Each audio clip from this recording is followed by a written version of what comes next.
कल्याण डोंबिवली महानगरपालिकेमध्ये 12 वाजल्यापासून माननीय आयुक्त महोदय आणि माननीय महापौर महोदय यांच्या अध्यक्षतेखाली आमचे नगरसेवक असतील, शिवसेनेचे असतील किंवा भारतीय जनता पार्टीचे असतील, सर्व समवेत कल्याण डोंबिवली महानगरपालिका क्षेत्रातील विविध विकास कामांवरती चर्चा झाली. आढावा बैठक जी आहे ही झाली. त्यामध्ये प्रमुखतः अमृत योजना जी आहे, ही अमृत योजना जी 27 गावांमध्ये चालू आहे, त्याच्यासाठी अतिरिक्त 50 कोटीची गरज होती. ती माननीय उपमुख्यमंत्री एकनाथजी शिंदे साहेबांनी मंजूर केली, त्याला मान्यता दिली आणि आजच तो GR जो आहे हा माननीय महापौर महोदय यांच्याकडे आम्ही सुपूर्द केला. म्हणजे 50 कोटी शासनाकडून अमृत योजनेसाठी मंजूर झाले. मी आमचे आमदार राजेशजी मुळे यांचा देखील धन्यवाद व्यक्त करतो की त्यांनी देखील पाठपुरावा जो आहे तो या 50 कोटीसाठी केला. आता 50 कोटी राज्य शासनाकडून, 50 कोटी कल्याण डोंबिवली महानगरपालिका त्याच्यामध्ये ऍड करलं, म्हणजे 100 कोटीचं कामं जी आहे, जी राहिलेली कामं आहेत ती कामं त्याच्यामध्ये ऍड होतील. या अमृत योजना ज्याचं एस्टिमेशन वाढलं होतं कोविड आणि या सगळ्या गोष्टींमुळे 6 महिन्यामध्ये 27 गावांचा जो पाण्याचा प्रश्न आहे, जो टाक्यांचा प्रश्न आहे, जो कनेक्शनचा प्रश्न आहे, हा पूर्णपणे जो आहे हा अमृत योजनेचा पूर्ण होईल आणि भविष्यामध्ये 27 गावांना पाण्याचा प्रश्न जो आहे कधीच उद्भवणार नाही. त्यानंतर भविष्यातील कल्याण डोंबिवली महानगरपालिका क्षेत्रातील म्हणजे शहरामध्ये जसं ग्रामीण भागामध्ये 27 गावांचा प्रश्न आता सुटतो, तशाच कल्याण असेल, डोंबिवली असेल, कल्याण ईस्ट, कल्याण वेस्ट याच्यात देखील डिस्ट्रीब्युशन लाईन जी आहे ती जुनी झालेली आहे.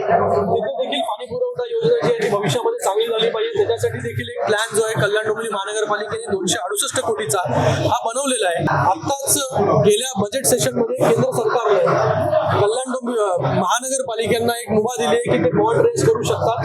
त्याच्यामध्ये 50% पैसे बॉन्डच्या थ्रू या कुठल्या दुसऱ्या बँकच्या थ्रू जर रेज केले तर त्याच्यामध्ये केंद्र सरकार देखील जे आहे त्याचा वाटा जो आहे तो उचलण्यावरती तयार आहे. असं गेल्या बजेट सेशनमध्ये एक वेगळी स्कीम आपण बोलू शकतो. तर कुठल्या माध्यमाने पैसे उपलब्ध करायचे याच्यावरती देखील चर्चा झाली. त्याच्यानंतर रिंग रोडच्या सर्व सेगमेंट 1 to सेगमेंट 8 याच्यावरती चर्चा झाली. सेगमेंट 3चं लँड ॲक्विजिशन लवकरात लवकर झालं पाहिजे. याच्यासाठी तुम्हाला माहिती आहे 1-1.5 महिना अगोदर MMRD मध्ये देखील मीटिंग झाली. सेगमेंट 3 मधलं 400 मीटरचं लँड ॲक्विजिशन अतिरिक्त झालेलं आहे. तर तिथे काम जे आहे ते कामाला चालना मिळणार आहे. सेगमेंट 2चं काम जे आहे ते लवकरात लवकर अलाइनमेंट करत MMRDच्या माध्यमाने बदलण्यात आलेली आहे. ते काम लवकर होईल. म्हणजे एकंदरीत हा रिंग रोड जो आहे हा लवकरात लवकर पूर्ण आम्हाला सगळ्यांना करायचं आहे. जुलैपर्यंत आम्हाला सर्व लँड ॲक्विजिशन सगळ्या सेगमेंटमधलं लँड ॲक्विजिशन पूर्ण करायचं. त्यानंतर वालधुनीचा ब्रिज जो कल्याण ईस्ट आणि कल्याण वेस्ट ला कनेक्ट करणार आहे, त्याचं देखील काम चालू आहे मोठ्या गतीने. यू टाईप रोड त्याच्यावरती चर्चा झाली की यू टाईप रोड जे बाधित होणार आहे त्यांना कशा प्रकारे जे आहे हे रिहॅब करणार आहोत आपण. जे कमर्शियल आहेत किंवा रेसिडेन्शियल आहेत कशा प्रकारे त्यांना जे आहे ते घरं देण्याचं काम, BSCP मध्ये द्यायची घरं कुठल्या याच्यामध्ये द्यायची, त्यांना रेंट द्यायचं, काय द्यायचं याच्यावरती देखील चर्चा जी आहे ती या ठिकाणी झाली.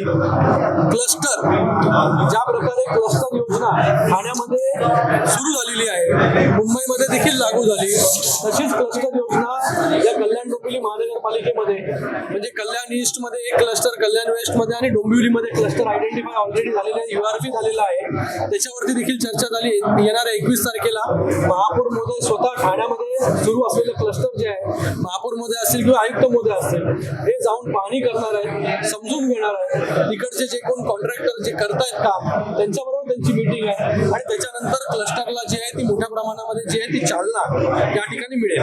कॅन्सर हॉस्पिटलचा आढावा घेण्यात आला, त्याचं काम चालू आहे. पुढच्या 2 वर्षांमध्ये जे आहे कॅन्सर हॉस्पिटल बनून तयार होईल आणि त्याचबरोबर बरोबर मी सांगितलं आयुक्त महोदयांना आणि महापौर महोदयांना की शास्त्रीनगर आणि रुक्मिणीबाई हॉस्पिटल आहे याचं देखील रिडेव्हलपमेंटचं काम जे आहे हे लवकरच सुरू झालं पाहिजे. तुम्ही त्याचा डीपीआर कन्सल्टंट नेमा, डीपीआर करा. 500 प्रत्येकी 500 बेडचं हॉस्पिटल, जसं ठाण्यामध्ये आज 700 बेडचं सिव्हिल हॉस्पिटल झालं तसं 500 बेडचं हॉस्पिटल याच्यावरती प्लॅनिंग करा, जेणेकरून येणाऱ्या काळामध्ये मेडिकल कॉलेज देखील आपल्याला या कल्याण डोंबिवलीमध्ये करता येईल. त्यानंतर सॅटिस, जसं कल्याण वेस्ट मध्ये सॅटिस आता तो पूर्ण होत आलेला आहे, लवकरच सॅटिस जो आहे तो लोकार्पण त्याचं होईल. डोंबिवली पूर्व मध्ये देखील सॅटिसची आवश्यकता आहे.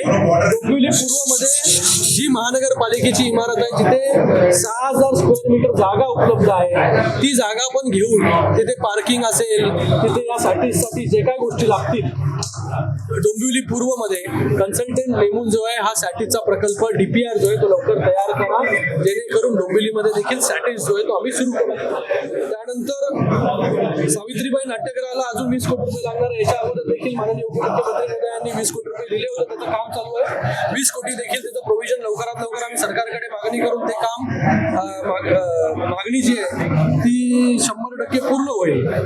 त्याच्यानंतर नवीन म्युन्सिपल कॉर्पोरेशनची इमारत महानगरपालिकेची, संत सावळाराम महाराजांचं स्मारक आणि शिवसृष्टी कचोरे आणि नेतिवली टेकडी जी आहे त्याच्यावरती डीपीआर बनवायला सांगितलंय की लवकरात लवकर ते डीपीआर देखील बनवा, कारण की नेतिवली टेकडीवरचं जे 37 हे करायचं होतं ते आपल्याला आरक्षण बदलायचं होतं, ते आरक्षण देखील जे आहे बदलण्याचं काम केलेलं आहे. तर लवकरात लवकर तिथे आम्ही कसं काय काम करू शकतो याच्यासाठी लवकरात लवकर कन्सल्टंटच्या माध्यमाने डीपीआर बनवा.